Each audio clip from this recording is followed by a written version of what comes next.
This is Tom Rust for TRSB Sports Podcast. Today, delighted to be joined by professional boxing coach Will Jones. How are you, matey?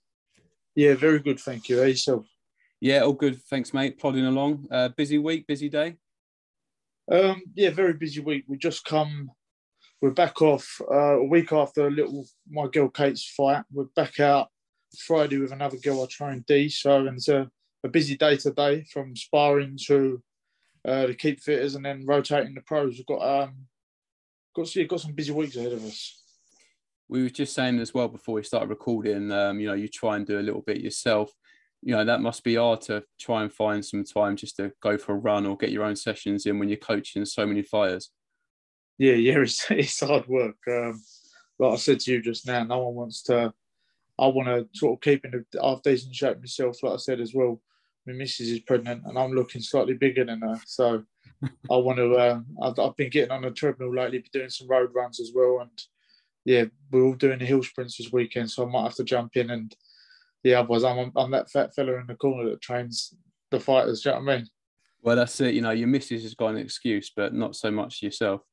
No, that's it. See, pancake day yesterday it was, right? I think I had 14 pancakes and then just come to the front room and crashed. Yeah, what, like a sugar coma? Yeah, exactly that. Well, yeah, my missus loves pancake day and the children had quite a few. They felt sick going to school and that. I was like, I'm not surprised. You're just giving them like 10 pancakes. But mate, listen, it's an absolute pleasure to get you on. There's been a lot going on in the world of boxing at the moment, so it'd be great to get your opinion on a few things. So I hope you're ready for a few questions, and I hope you're not on that fence. So last week we got to see Taylor versus Jack Catterall on the Sky show. I know you were there as well watching the fight. Was it a robbery?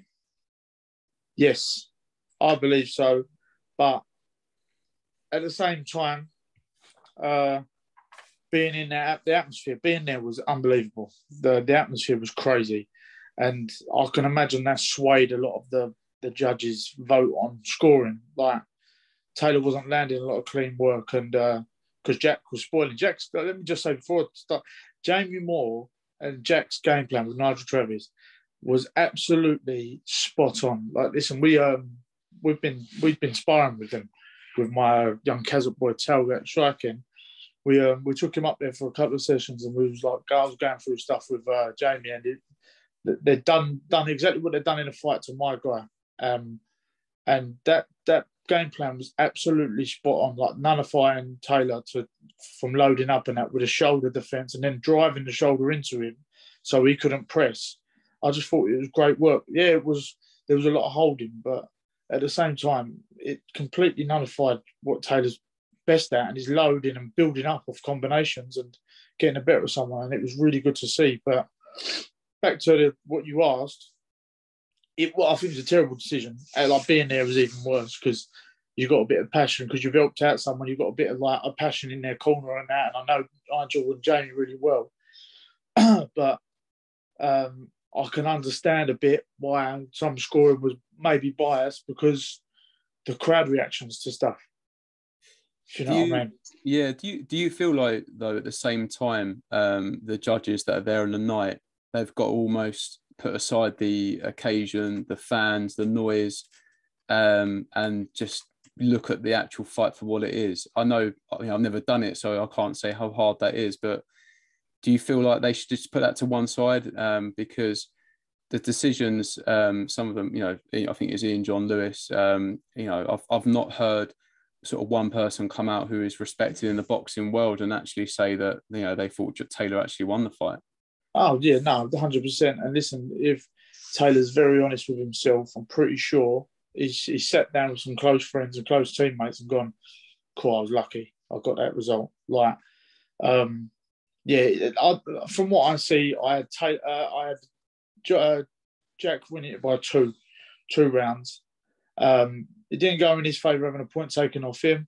The knockdown helped that, and then the point taken off of Taylor helped that as well.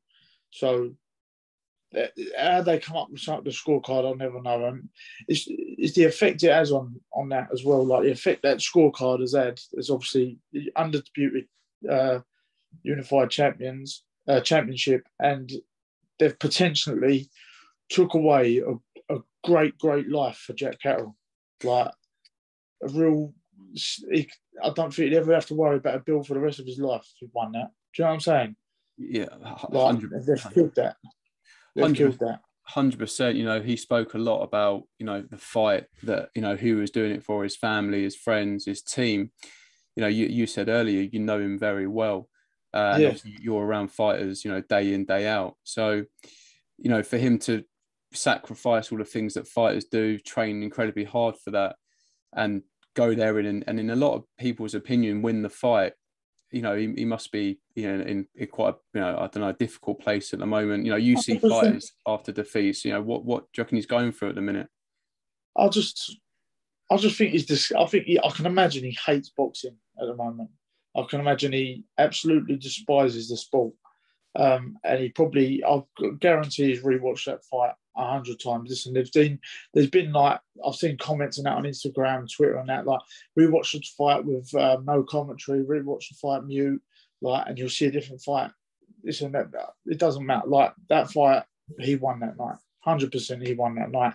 And listen, they give up. A lot of fighters, when they train, when they're in camp, they miss out on so much. Like, you miss out on good memories with your family, friends. It's sacrificed to do that one night, all for that one night, and then he had it all snatched away from him. And it's going to be, listen, I still believe Jack Catterall, if he carries on, will be a world champion, 100%. But it's going to be very bittersweet, if you know what I mean. Like, that's the night he wanted to win. That's the night he deserved to win, and it got taken away from him because of poor judging.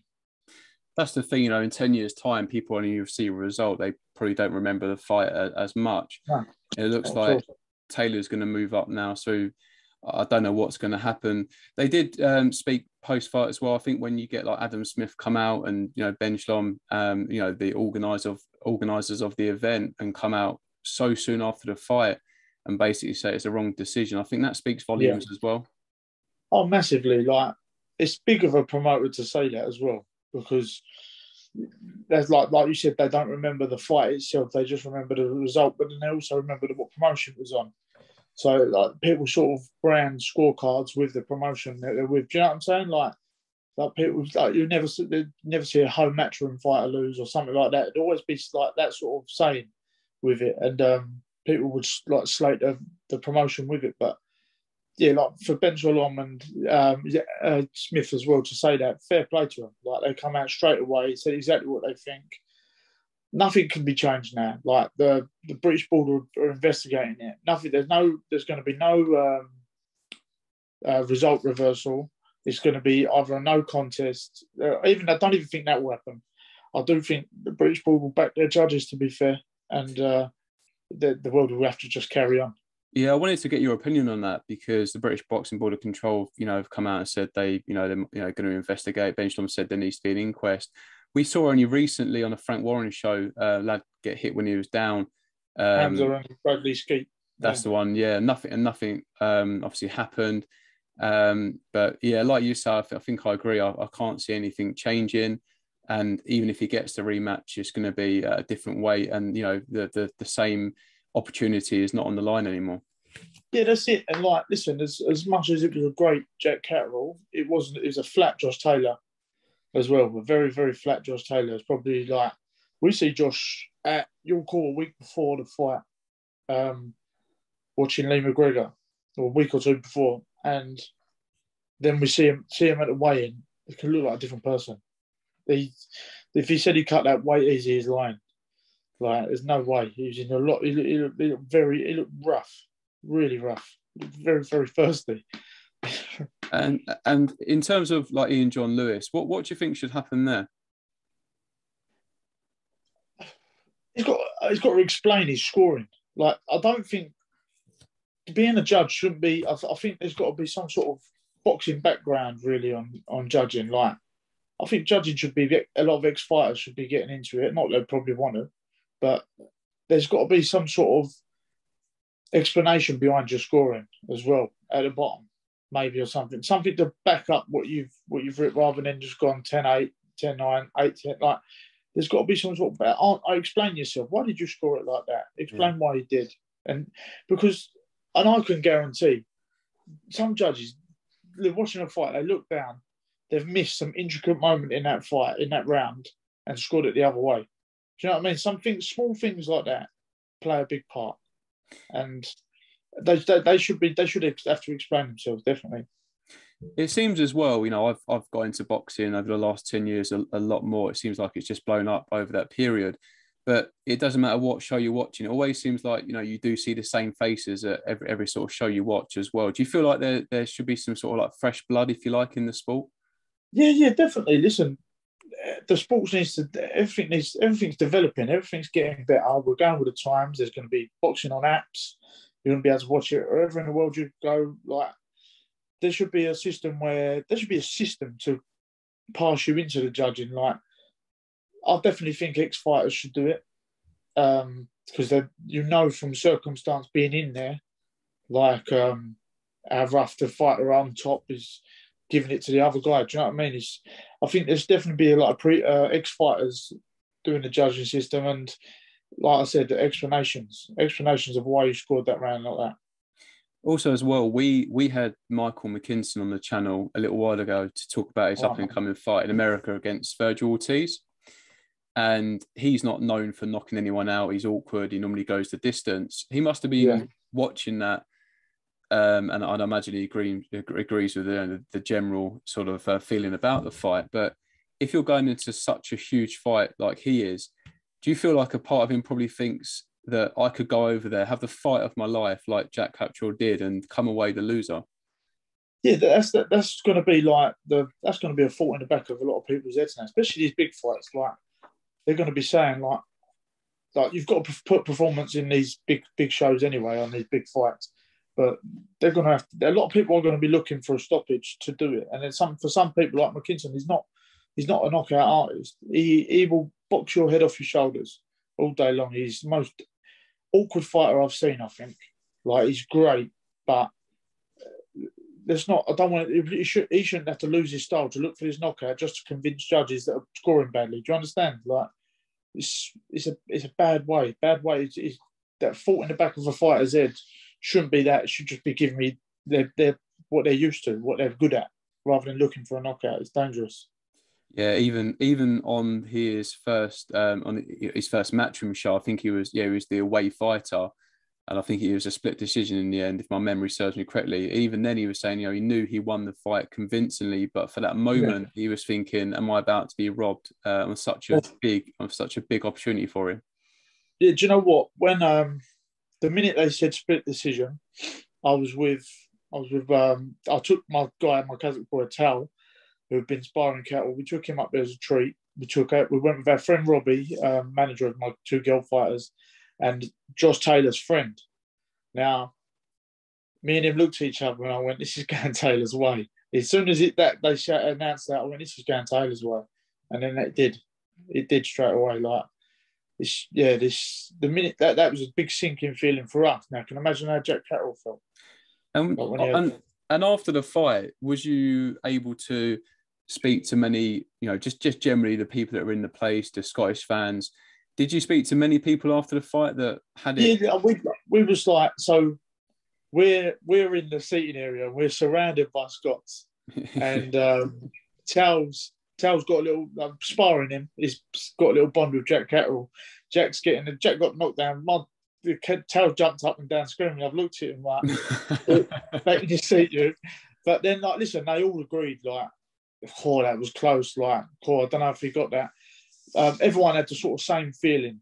Do you know what I mean? Like, so, and I spoke to a few people. I messaged Jamie, messaged Jack, and listen, they're absolutely heartbroken. Jack Catterall, you could pick up the vibe from him straight away. I feel for him, because he is absolutely mortified by that decision. And like you just asked, like, the whole building, I think everyone was a bit like, "Oh, what's just happened?"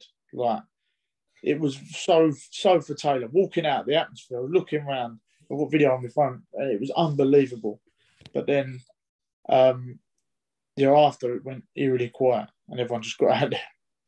Yeah, it seems like it happens far too often, and it doesn't just happen on small hall shows. It happens on the biggest stage where people are watching it, and Yeah. there's Well, no hiding from it.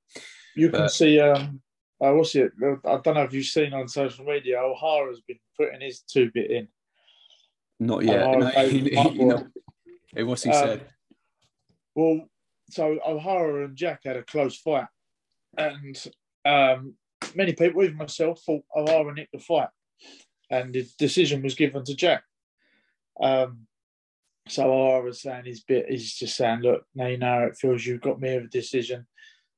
Listen, O'Hara's doing his social media bit as well, but like the decision, like I've been there, the decision happened to O'Hara, and it's happened. I've seen it happen a few times. Like, how did someone get a decision? But on that scale of like the undisputed titles, that's where it hurts the most, because them belts now are all going to split. They're all going to go their own way. They're all going to be individual champions again, and they've all got to work to unify that. And it's going to be very, very hard to do. How discouraging as well is that for fighters going forward? Because it seems like as well, there's so many reasons in boxing why fighters are not getting made money. Different governing bodies, TV platforms, etc. If you're 100%. if you're a fighter out there now, after seeing that as well, do you feel like that's another reason why fighters are not taking fights, because they just don't feel like they're going to get a fair chance? Yeah, like we was talking about this earlier, right? See, I don't know if you see a Canelo interview. He's saying it's like all the people that are waiting for fight me should all fight each other. But it's decisions like that. Now imagine you're in an elimination fight to fight Canelo, and you get a bad decision. That's your opportunity gone. That's why people are just trying to swerve each other and just get one shot at the big guy. Listen, it's a good payday. It's Canelo Alvarez. You've got that chance. Not a massive chance, but you've got that chance. Why would you risk it fighting someone else who's bar on your level for if you give a good performance, get a bad decision? You know what I mean? Yeah, You can understand it. You can understand why people won't make the risks. it almost seems like a game of chess sometimes. People just trying to navigate the right way to get the right fights. Moving on to another big fight, obviously Fury Whyte press conference yesterday. Yeah. Was you surprised that Whyte didn't turn up? Not really, no, not one bit. To be fair, listen, Dillian's not the sort of person that's going to sit there and swallow everything Fury says. He's not going to sit there for the trash talking. He's not going to, like, Dillian's not that sort of person. So it's probably done him a favour not going. Otherwise, he'd lose his rag. I won't be surprised if there's a few chairs been thrown in the head. Remember the old Kazora situation? So I think it could be either be a good publicity stunt, or he's very focused, or he's thinking, "No, I'm not even getting myself in that situation to react." Do you know what I'm saying? Yeah, I watched a few interviews after. I saw one with Frank Warren. They said they offered him a private jet over from Portugal.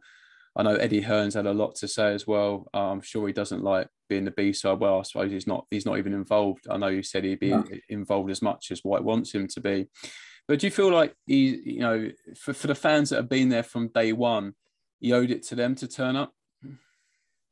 Yeah, of course. Like, Dillian's finally got his chance now, of which he much deserves. Like, listen, if I would have gone to the press conference supporting Dillian Whyte, I would have been, well, where is he? I'd be gutted. Like, and I'm sure a lot of people were. When you look at it at that point, people have gone there to go and see him and are backing him, and for him not to turn up, it's a bit of a kick in the teeth. But I really, really understand why he didn't. And I think if there's one man that can do a press conference on his own, it probably is Tyson Fury. Yeah, Tyson Fury. Tyson Fury in an empty room could entertain everyone. He probably sold 90,000 tickets to that. And are you going to the fight?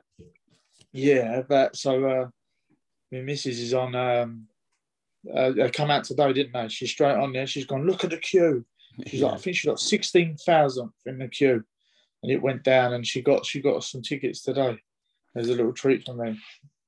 Yeah, I think Frank Warren said that they was estimating they were going to sell about 60,000 tickets in the first day. And looking at the fight, when it actually comes around, I know that a lot of people say that Tyson Fury is the best in the world. It may be arguably unbeatable. How do you see the fight going? And if Dillian Whyte is to win, what do you feel like he needs to do to get the victory? If Dillian wins, I think it will be through laziness of Tyson's defence. This is me trying to be an analyst and a coach now. It'll be laziness from Tyson's defence, like where he took the foot off the gas a bit, trying to cruise a few rounds, and Dillian's left hook, the snapping left hook. Where you know what? Best thing about Dillian Whyte, and this is from a few times we've sparred him when I was active myself doing a bit. He's so unpredictable. You don't know where what shot's coming next. He's quite unpredictable and unorthodox. Normally, you've got like your routine 1-2 hook. He'll change it up, and he puts some shots together. He does, and he cracks, really, really cracks. But Tyson, switched on Tyson Fury is untouchable. I believe untouchable. I've seen a few comments where people are saying that because Tyson Fury's saying that he's already won the fight because Whyte didn't turn up. Personally, I can't see him being complacent at this stage of his career. I think mentally and physically as well, he's in the best place he ever has been. He's not putting the weight on in between fights. He's in the gym every day. I think that's almost like his coping mechanism. It's obviously been well documented about his struggles. So, you're saying, focus Tyson Fury. Do you reckon he'll stop him? A fully fit, focused Tyson Fury will the angles he can find, putting a foot on the gas, he can stop him. Yeah, definitely. And just wanted to talk to you about the money side of it as well. It seems like when you watch interviews now, majority of it is talking about money. Do you feel like that's almost like spoken about too much and too openly? Because it comes sometimes it's all promoters want to talk about. The 8 million, 32 times, bigger than he's ever been paid before. Yeah, that's like, it's annoying because remember back in the day, these were two like giants fighting each other in our eyes. These were two of the most powerful men on the earth, like two strong boxers. But now it has got to the money side. But then they have become a product now. The boxers are products as well. So they're marketing tools. They're used to market and that. So there is going to be talks of money because it's really become a business. But I wish it was back to the old days where how tough and strong they were, and like Clash of the Titans sort of chat. Do you know what I'm saying? Yeah, no, of course. It does seem mad because, of course, we speak to fighters that have got a TV platforms, big promotional companies behind them. And then we speak to other fighters, fighting small hall shows that generally, working, whether it's full-time, part-time, looking after family, trying to fit in training in between and that. And, they're having to sell tickets. And a lot of the time as well, they make absolutely no money from a fight. And then on the other hand, you've got the other level where, one fighter's getting 8 million and that's on the B side.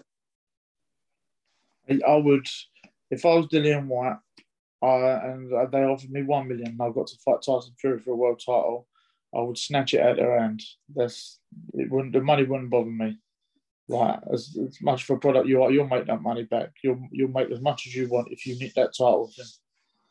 For someone that's as well, he's, again, it's well documented. He's waited so long for his chance. Lucky enough, he had the rematch clause in against Povetkin after being knocked out. Yeah, he's waited a long time. And, I know money comes into it. And of course, there's lots of egos in boxing, lots of, promoters, managers that all want their slice of the cake. But, it's a huge opportunity for him. And if he goes and wins, then all of a sudden overnight, he's the A side calling the shots. Yeah. That's the thing. If he does the job, that's probably like we just spoke about just now as well. Like I bet he's thinking in the back of his head, I can't leave this to the judges as well. I bet he's thinking exactly the same. Thinking, no, I've got to put a performance. I bet they're both thinking that really. And that's the thing. You get that. You get the victory. Your life changes. Like you're the outside. The money's yours.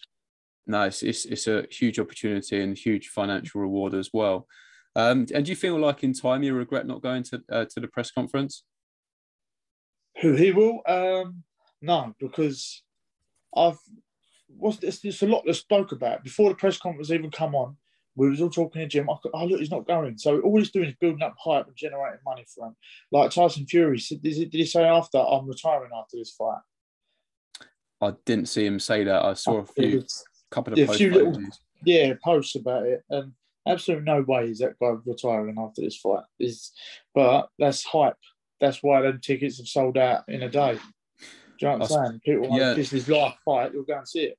No, of course. Well, you've hit the nail on the head. We're talking about it now, so it may be more people are talking about it because he didn't turn up than they would have done had he turned up. Exactly. I've got to ask you as well. Did you see John Fury have a go at Frampton? Carl Frampton, yeah. What did you make of that? Listen. So John Fury pulled Frampton about Tommy basically he said having a tune-up fight before he fights Jake Paul. Right? Yeah, so Frampton, I think he said that Jake Paul would have beaten Tommy Fury. I think that's what it was about. If Tommy Fury, I don't blame what Frampton said though. If Tommy Fury does need a tune-up fight before he fights this YouTuber, what are you doing? Like, you're a professional boxer, man. Like, just do the fight. Do the fight and prove him wrong. You don't need a tune-up fight or a tick-over fight for that. Yeah, Tommy Fury was interviewed, I think it was an IFL, and he was saying he's got no time for him anymore. And there was a clip where, obviously John Fury turns his back on him and just tells him to go and do one in no uncertain terms. But I feel like, it's a sport, it's subjective. Everyone is entitled to their opinion, and whether you feel like just because he's got a YouTube background, but obviously he clearly didn't like the comment. But I don't follow Jake Paul closely, but I know he's been in with some people. Whether he goes on and does what he says he's going to do is a different story. But he didn't like it. There's a real difference between Jake Paul and elite professional boxers. Elite professional boxers. Do you reckon Jake Paul would ever talk like that, or ever really consider doing that to Golovkin or Canelo? People like that, they wouldn't even entertain it because they are elite fighters. They're dangerous people. If Tommy's not going to entertain it no more, don't even acknowledge the conversation. Let the family know. Don't no one acknowledge the conversation anymore. Just block it all out your heads. Let's go continue with my career. But if you're going to fight this YouTuber, get out of the way and carry on. Of course. Because listen, I know why I want it to happen, because the money's great. He's set for life. And looking at another big fight, AJ Usyk rematch, it looks like there might be doubts about that because of what's going on in the world. If when that happens again, who do you see winning the rematch? Usyk outboxes him again. Do you think he stops him, or do you think it goes a distance this time? I do think he could stop him. Listen, so we watched his fight back again the other night. I'm always rewatching fights because I'm learning so much in boxing myself still. I've never seen someone smash it's in the first 15 seconds, catch AJ with a backhand. That confident in what they've got, crack, backhand straight to AJ. I just think there's elite level boxers out there that we don't even know of. And Usyk's just been on how long's Usyk been in the headlines? It ain't even that long. But he was elite before we all knew this. These are superior boxers. Just because some boxers are in the paper don't mean they're absolute, they're the best out there. There are so many that go under the radar that no one knows about. And that's where Usyk's from. He's from that background where they're the best of the best, but they've come from nothing. Don't get noticed until late in their career. And he's such a superb boxer. He controlled the rhythm, controlled that fight, stepped it up a notch when he needed to, dropped it down, got caught with a little shot, I remember with AJ, but then recovered and found his rhythm again and just kept breaking everything AJ done. And he's phenomenal. Everyone says that he needs to go in there, impose his will, use his strength, use his size, maybe go back to the AJ that beat Whyte, just almost like street mode, raw. You've got to make it a bit of a dogfight, haven't you? You've got to grab hold of him. Look at Chisora did. I think Chisora done. I just smothered Usyk. Wouldn't give him an inch. He didn't have a good little blueprint. I'm quite shocked why they tried to go with the outboxing him. Especially a southpaw.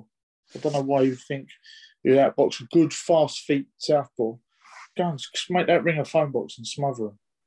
I've seen a couple of interviews with Joshua. To be fair, he's not done many since the fight, but from reading in between the lines, it's almost like he wanted to go out there and prove the public wrong, because everyone was saying he couldn't outbox this person. He needed to go out there and get the KO, but clearly backfired on him. But from what everyone's saying about going in there and doing what we've just said, how easy is that though, or how tough is that when you've got such a good opponent that moves so well? Yeah, that's it. That's Usyk's movement. Now I think everyone's really appreciated what it actually is, like how good it is as well. It's hard to say. Like it's not that difficult to smother a fighter, but you don't be afraid to take a few licks on the way in. He's gonna get caught with a lot of shots, but if you're willing to take that to get your way and make him tired, make it hard, then you've got to stick to it. Like I just don't think he should go back to trying to outbox him. I really don't. Can that be anything to do with him not trusting his chin? Because it does seem like he's been on the canvas, quite a lot in his last few fights. I don't think he's been the same fighter since Klitschko knocked him down. Since Klitschko knocked him down, I think he's decided to be a very safe fighter.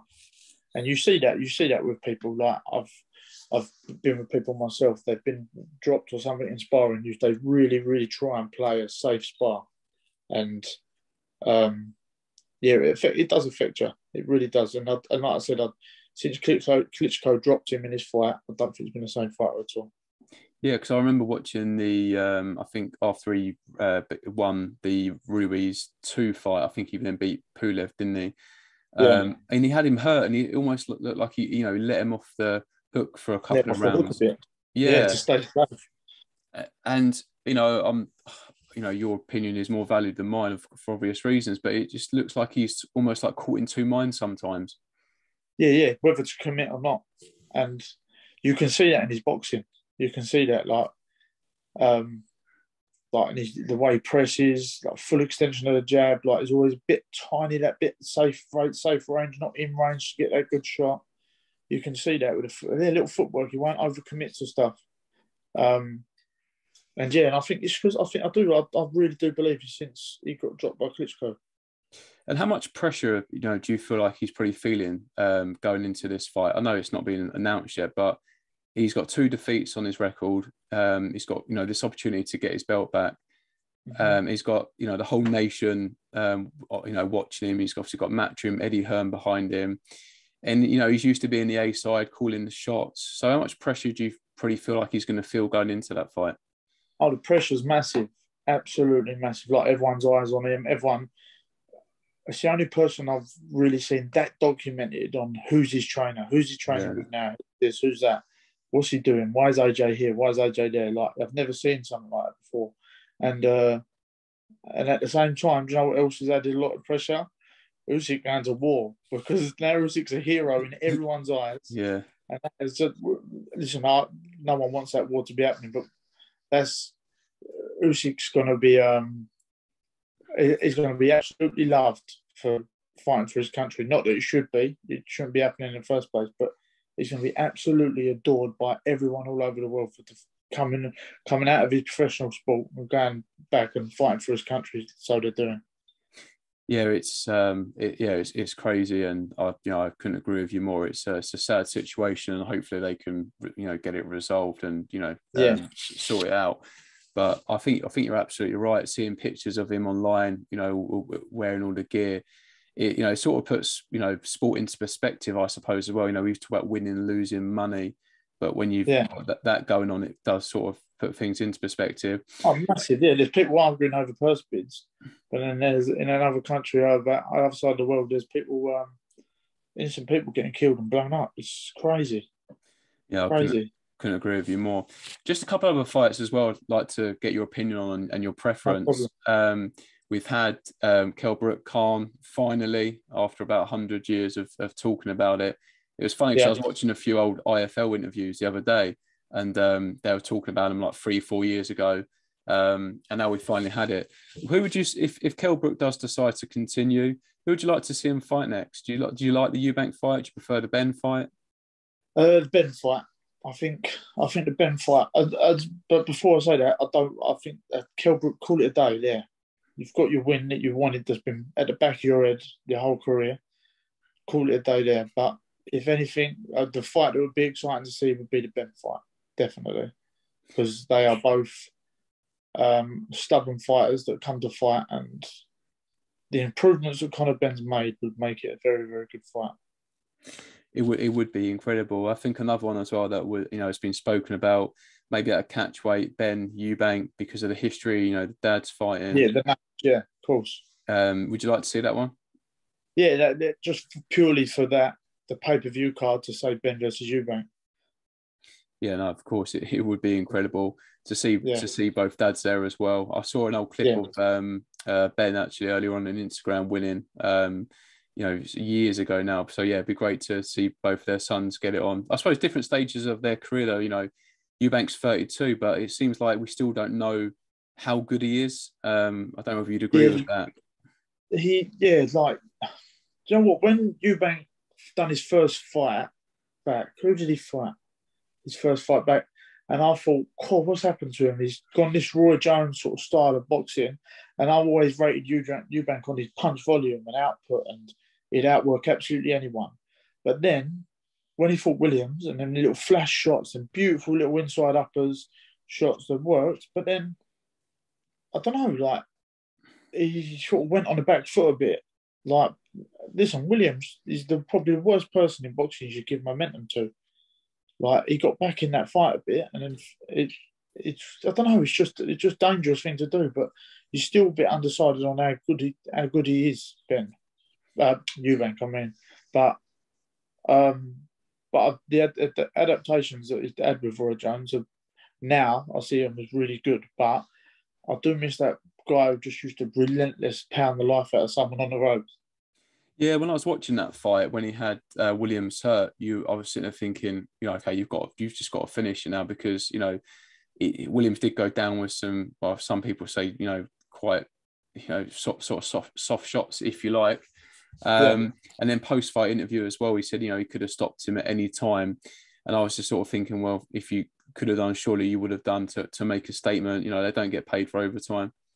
Exactly. Yeah, exactly. Mate, and like he said, I think he said he wanted the rounds and needed the rounds, but yeah, I would never have give Williams a chance to get back in that fight. And just finally, I don't want to keep you all night, as much as I could talk about boxing all night. No can you just tell us a little bit about your gym and the fighters that you're coaching at the moment, and some up and coming fights for them? Yeah, no problem. I'll start with, this Friday I've got a girl, Dee Allen. She's a welterweight boxer. She's fighting on a Kinnock show on a Fight Zone card Friday at Tower Hill. She's a good girl, Dee, a good amateur. It's a pro debut. I think in the time we've got, we could do something really well with her. Dee's a good, durable fighter with some good spars. Her with Saddam, Hannah Rankin, Patricia and Barter, they've had some good rounds. So there's some good girls on the circuit. So it'd be good to see what we can do with Dee Allen. A week after that, so this next month or two are absolutely crazy for me. So a week after that, on March the 11th, I've got two boys out on the same night. I've got Jordan Perkis on the MTK Up and Coming show, prospect show at Grays Civic Hall. Jordan is an absolute dream to train. What a good young fighter, good little amateur. He debuted at the Circus Tavern. Then I took him out to Kazakhstan with me, and he made a fight on MTK Kazakhstan. Got a stoppage in the 5th round against a young Kazakh boy. Come back, got signed by MTK, and now he's on an MTK prospect show. And then on the same night, I've got Arnold Obadiah, cruiserweight.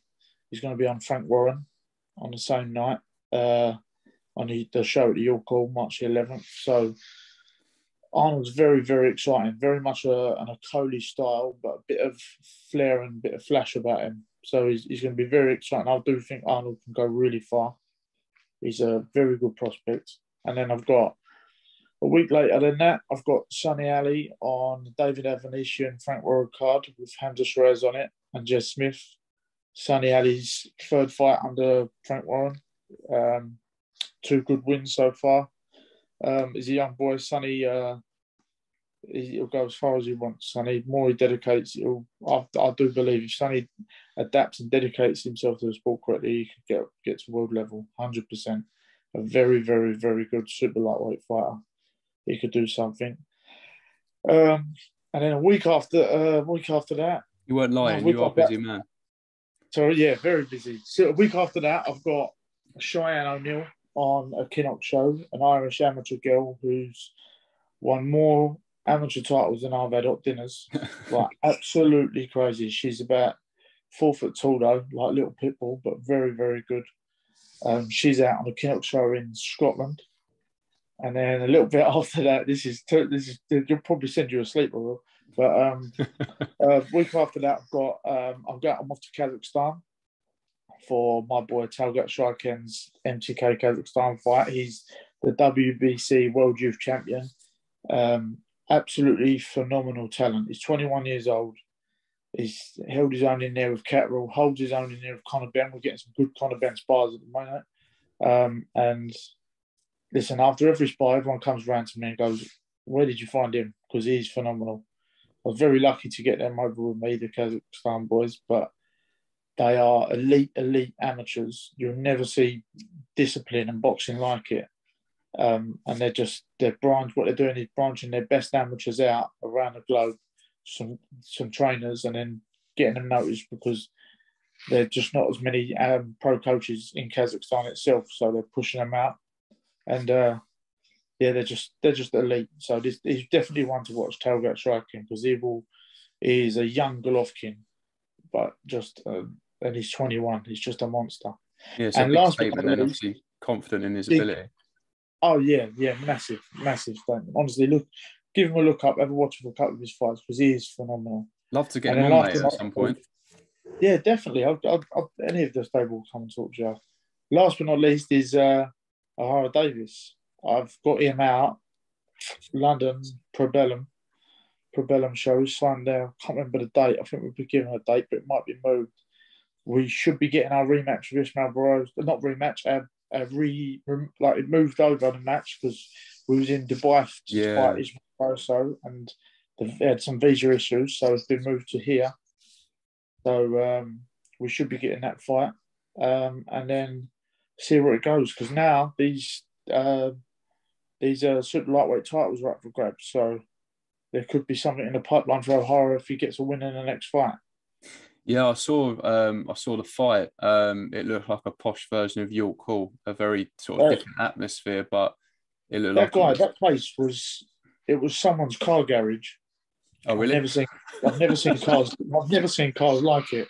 But this place was absolutely huge. And listen, I'm not even a car lover, but I stood and looked around like, where the hell am I? And it was just a very surreal place. That Dubai is going to be, give it a couple of years, that'll be the hub of boxing. That is unbelievable over there, and you just get looked after by everyone. Really good people, and what a show! What it was. Yeah, I think Anthony Joshua was there. When he Will.i.am, there's a few high. Yeah, Anthony Joshua, Will.i.am, Nassim. Yeah, there's loads of people there. It was Joshua was actually doing his part and trying to corner O'Hara on the mat, shouting out stuff to him. I had to get O'Hara to snap out of it, listen to me instead. But they've got a bond from the matchroom days, so you can't help, like, they're wanting to help each other. But but I've got O'Hara's attention in the end, and he listened and done the job. He fought a very good fight and listened to a lot of what I wanted, so very happy with that. And it was just another win for him. He's been with me for 3 fights now, 3 wins. So we're doing well, me and O'Hara together. He's a good guy. Very misunderstood, but he's a very, very good guy. Good heart. He's a character, isn't he? And I think boxing needs that. Whether you agree with some of the things he says or not, he's a good person to be in the sport. 100%. Listen, you'll see an O'Hara interview come up, and 100% you'll watch it. Do you know what I mean? Because the headline alone will make you want to watch it. There's some interviews you skim past, but you'll always watch an O'Hara one. He's got so much to say. He's opinionated. He comes out with some absolute blinders in the gym, and he's a good guy though. Really good guy. Well, we had Jordan Perkis on. I think it was earlier on in the year, and he was an absolute pleasure to have a chat with. He's such a humble young man. Yeah, he's a good guy. Yeah, and he said he turned over pro. He stopped for a while, and he said it's like the best decision he ever made to come back. And from what he says, he loves being in the gym, and he's sounds like it's a great environment to train in as well. Yeah, it's a good buzz down the gym, especially when we do the old Friday circuit days, and I'll get everyone in and on it. It's really good, and Jordan's is probably one of the hardest workers in the gym by a mile. He's a good little grafter. I've never seen someone so hungry for it. He said he's been working on some big power shots. He's looking for some knockouts. He said to me. Yeah, he's got the hands for it. He just where you come from amateur into pro, you get that rushy style instead of taking your time and pick your shots. Remember, like, it's not 4 rounds anymore, 3 rounds anymore. He's going up. He's on the 6th rounder now. So take your time, pick your shots, wear them down, and then we get the finish. It hasn't got to happen straight away. And what about Franklin Ignatius? We saw him at a Brentwood show a few weeks ago now. Yeah, Franklin now, he got his win at the Brentwood, done well, got a win there. But Franco's now going to go on to he's going to do a trip in America. Oh, okay. So, so we've agreed to go separate ways. Franco's a good guy. He's another one who goes as far as he wants. He's got a good, clean heart, disciplined, and he'll do well, Franco. But he's going to do a little trip over in America. He's got some good backing now. And listen, I'm not going to ever step in someone's way. They're achieving their dream in their own way. Do you know what I'm saying? So I wish him the best. Yeah, no, of course. I think everyone's got one career, and if they want to go in a certain way, it's nice to leave on not leave, but sort of separate on good terms. But yeah, exactly. Mate, as I said, we had Jordan on. We'd love to get some more of you guys on. I'm definitely put them in touch with you. I have reached out to a couple of them. I know they're busy, they're training. That's probably the last thing they need after a hard day is to come on here and speak to me. But if you can give them a nudge, that'd be much appreciated. Yeah, no problem. And hopefully see you at shows at some point as well. Yeah, definitely. Yeah, you will. I'm always at a show. You always find me somewhere. And what's the best day to come to the gym? Is it a Thursday or a Friday? Because we're eager to come down. It's just sort of work out the equipment to make sure we turn up and don't look like amateurs. I'd say a Thursday, a good Thursday day is a good bit of sparring, and you'll see some of the boys on the pads and the bags and that. Yeah, come down on a Thursday. It's a good busy day down the gym.